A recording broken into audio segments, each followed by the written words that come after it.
बहुत समय पहले की बात है। उज्जैन नगरी अपने वैभव, ज्योतिष और समृद्धि के लिए पूरे आर्यवर्त में प्रसिद्ध थी। इस नगर के सिंहासन पर विराजमान थे सम्राट विक्रमादित्य। वे केवल युद्ध के मैदान में ही नहीं, बल्कि न्याय और धर्म के मार्ग पर भी अडिग थे। प्रजा उन्हें देवता की तरह पूजती थी, क्योंकि उनके शासन में भय और अन्याय का नामो निशान नहीं था। लेकिन समय चक्र की चाल बदलने वाली थी। एक दिन दरबार में एक वृद्ध किसान लहूलुहान कपड़े पहने हांफता हुआ भीतर आया। उसकी आंखों में डर और निराशा साफ झलक रही थी। राजन, किसान चीखा, हमारे गांव कालीवन में हर रात एक राक्षसी छाया आती है। लोग अचानक गायब हो जाते हैं और अगली सुबह उनका खून से सना वस्त्र ही मिलता है। सारे दरबारी स्तब्ध रह गए। उज्जैन जैसे नगर में ऐसी बात? राजा विक्रमादित्य उठ खड़े हुए। उनकी आंखों में दृढ़ता थी। जब मेरी प्रजा संकट में है, तब मेरा सिंहासन व्यर्थ है। मैं स्वयं कालीवन जाऊंगा। रात को विक्रमादित्य अपने विश्वासी सैनिकों के साथ कालीवन पहुंचे। गांव एकदम सुनसान था।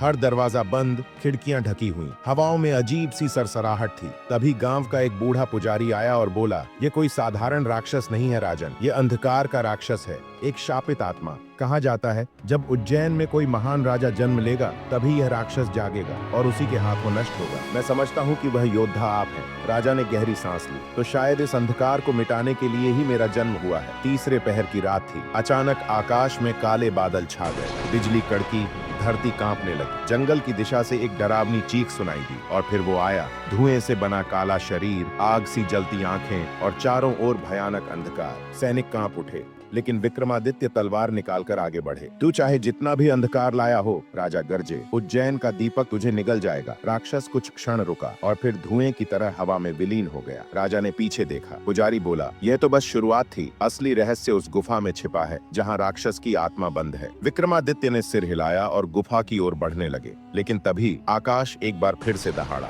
जमीन फटने लगी। धरती के नीचे से एक विकराल हाथ बाहर आया, सड़ा हुआ, लोहे की मोटी जंजीरों में जकड़ा हुआ। उसकी उंगलियों से काला धुआं निकल रहा था। पुजारी की आंखें फटी की फटी रह गईं। नहीं, ये तो संभव ही नहीं। ये आत्मा तो अभी बंद होनी चाहिए थी। हाथ के साथ साथ अब एक अधजला चेहरा जमीन से बाहर आ रहा था। उसकी आंखों में एक ही चीज थी, बदला। और तभी राजा विक्रमादित्य की आंखें कुछ पल के लिए काली हो गईं, जैसे कोई अदृश्य शक्ति उनके भीतर झांक रही हो। पुजारी चीख उठा, राजन, संभालिए स्वयं को, वो राक्षस आपकी आत्मा में प्रवेश करना चाहता है। अगले ही पल अंधकार में गूंजती एक गूढ़ सी हंसी सुनाई दी। मैं मुक्त हो गया हूँ और अब उज्जैन का दीपक मेरा दास बनेगा।